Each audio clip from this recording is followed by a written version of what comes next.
Today we are going to start a new series and this series is for CS Executive students. CS Executive के जितने भी students हैं और जो securities law and capital markets की preparation करना चाहते हैं सो मे बी ये जो वीडियोस हैं उनके लिए हेल्पफुल हैं। हम लोग क्या करने वाले हैं, कोई भी एक चैप्टर को पकड़ेंगे और उस चैप्टर के हिसाब से कॉन्सेप्ट्स को क्लियर करने की कोशिश करेंगे।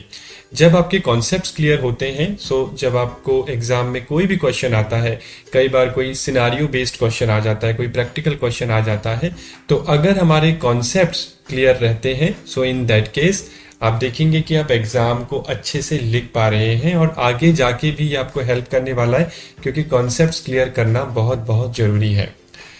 आज क्लास 1 है और हम सीधा शुरू कर रहे हैं चैप्टर 9। रैंडमली चैप्टर्स को शुरू कर रहे हैं, हम एक एक करके बाकी चैप्टर्स को भी कवर करेंगे। चैप्टर 9 में आज हम बात करेंगे SEBI share based employ benefits regulation 2014 को। पॉपुलरली ये ईसॉप रेगुलेशन के नाम से जाना जाता है और इसके बारे में हम समझेंगे कि इस रेगुलेशन की रिक्वायरमेंट क्या है, इसमें क्या क्या कॉन्सेप्ट्स हैं। तो सबसे पहले आज हम समझेंगे कि ये जो रेगुलेशन है इस रेगुलेशन की रिक्वायरमेंट क्यों है, यानी कि ये रेगुलेशन किस चीज को रेगुलेट करता है और किस चीज के लिए यूजफुल है। तो ऐसा मानते हैं कि आपकी एक कंपनी है और मैं आपका एम्प्लॉय हूं। अगर मैं आपका एम्प्लॉय हूं तो मैं आपके लिए काम कर रहा हूं और उसके बदले आप मुझे रेम्यूनरेशन देते हैं। जनरली ये जो रेम्यूनरेशन होता है ये कैश का होता है, यानी कि जिसे हम सैलरी बोलते हैं, और या फिर कुछ प्रोविडेंट फंड होता है, कई बार कुछ इंसेंटिव्स होते हैं। जनरली ये जितना भी रेम्यूनरेशन हमें मिलता है ये पूरा का पूरा कैश बेस होता है, यानी कि हमारे बैंक अकाउंट में ट्रांसफर हो जाता है या फिर कोई डिडक्शन होती है जो वो कट जाती है।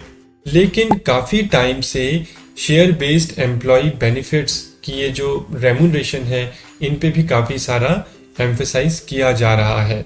इसका पर्पस क्या होता है, मान लीजिए आप एक स्टार्टअप कंपनी है और आपके पास बहुत अच्छा एक आइडिया है और आपको लगता है कि आने वाले 4-5 साल में आपका ये जो आइडिया है आपको काफी प्रॉफिट देगा।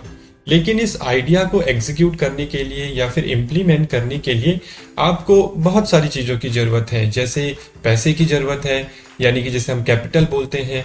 सिमिलरली आपको मैन पावर की भी रिक्वायरमेंट होती है।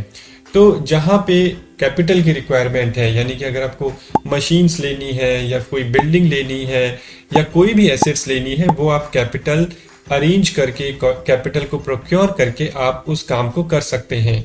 लेकिन अगर बात करें मैन पावर की, यानी कि आपको कोई इंजीनियर चाहिए या फिर कोई प्रोफेशनल चार्टर्ड अकाउंटेंट या कंपनी सेक्रेटरी की रिक्वायरमेंट है, कोई लीगल पर्सन की रिक्वायरमेंट है, तो उस केस में आपको क्या करना चाहिए। उस केस में आप चाहेंगे कि आप ऐसे एम्प्लॉय को हायर करें जो बहुत ही एक्सपीरियंस हो और आपकी इंडस्ट्री की नॉलेज भी रखता हो। तो अगर आप ऐसे पर्सन को ले रहे हैं जो स्किल्ड है, जो एक्सपीरियंस्ड है, तो डेफिनेटली वो एक अच्छा खासा रेम्यूनरेशन आपसे चार्ज करेगा, क्योंकि हो सकता है मार्केट में ऑलरेडी वो एक बहुत अच्छे रेम्यूनरेशन पे हो। तो आप एज ए स्टार्टअप उसको अभी एक बहुत बड़ा अमाउंट ऑफर नहीं कर सकते हैं, एक मंथली, क्योंकि अभी आप ही ने प्रॉफिट कमाना शुरू नहीं किया है या आपका रिवेन्यू नहीं आ रहा है, अभी आज आप शुरू कर रहे हैं अपने काम को। तो उस केस में हो सकता है कि आप उसको उतना रेम्यूनरेशन ना दे पाए जो उसको ऑलरेडी जो एस्टैब्लिश्ड कंपनी है जो मार्केट में दे रही है। तो इस तरह की सिचुएशन में शेयर बेस्ड एम्प्लॉय बेनिफिट्स जो है काम में आता है। जैसे कि हम एग्जांपल लेते हैं एम्प्लॉय स्टॉक ऑप्शन प्लान का, यानी ईसॉप ऑप्शंस का, तो आप उसको ईसॉप ऑप्शंस ऑफर कर सकते हैं।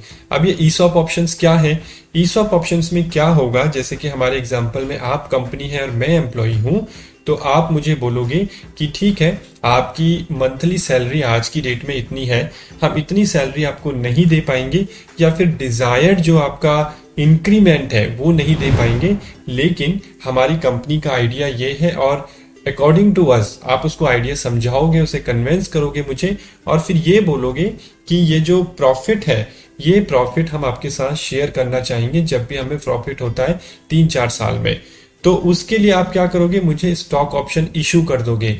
अभी जो स्टॉक ऑप्शन मुझे मिला है, मान लीजिए आपने मुझे 1 लाख के स्टॉक ऑप्शन दिए हैं, अब इनकी एक एक्सरसाइज प्राइस होता है वो जो एक्सरसाइज प्राइस है वो कंपनी के ऊपर डिपेंड करता है कि वो किस प्राइस पे मुझे देना चाहती है।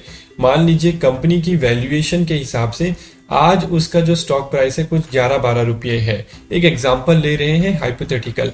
अब ये 11-12 रुपये में आपने जो मुझे स्टॉक प्राइस दिया है, हो सकता है कि 5 इयर्स डाउन द लाइन ये जो प्राइस है 11 से 100 हो जाए या फिर 200 हो जाए। तो आप देख सकते हैं कि मुझे कितना बेनिफिट्स मिल सकता है। तो ये जो प्लान होते हैं ये इस तरह के एम्प्लॉयमेंट में हेल्प करते हैं और कंपनी को ग्रो करने में हेल्प करते हैं। साथ ही जो एम्प्लॉय है उनकी भी वेल्थ को क्रिएट करते हैं। So this is a kind of win win situation for employ and for the company.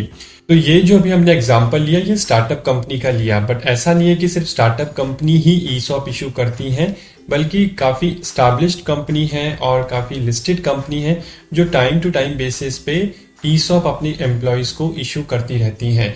इसका जो रीज़न होता है अगेन टैलेंट को, यानी कि अच्छे टैलेंट को अट्रैक्ट करना होता है अपनी कंपनी की तरफ। और दूसरा एक जो रीज़न होता है कि आपकी कंपनी के जो एग्जिस्टिंग एम्प्लॉय हैं जो आपकी कंपनी के हिसाब से ऑलरेडी ट्रेंड हैं और आप चाहते हैं कि आप अपनी कंपनी में उनको रिटेन करके रखें, तो ये एक बहुत अच्छा रिटेंशन टूल भी माना जाता है। तो ये हमने समझ लिया कि क्यों ईसॉप हमको इशू करते हैं। और इन सब को रेगुलेट करने के लिए, यानी कि आप अपने एम्प्लॉय को कैसे ईसॉप्स दोगे, किस प्राइस पे दोगे, इसका वेस्टिंग पीरियड क्या होगा, वेस्टिंग पीरियड क्या होता है हम डिस्कस करेंगे।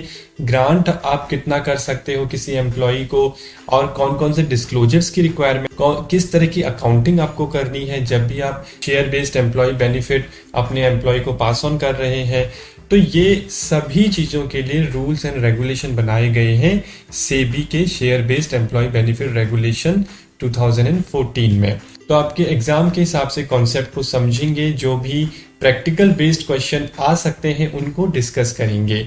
सो इस क्लास को यहीं पे एंड करते हैं and stay tune for more classes. Thank you so much and all the best.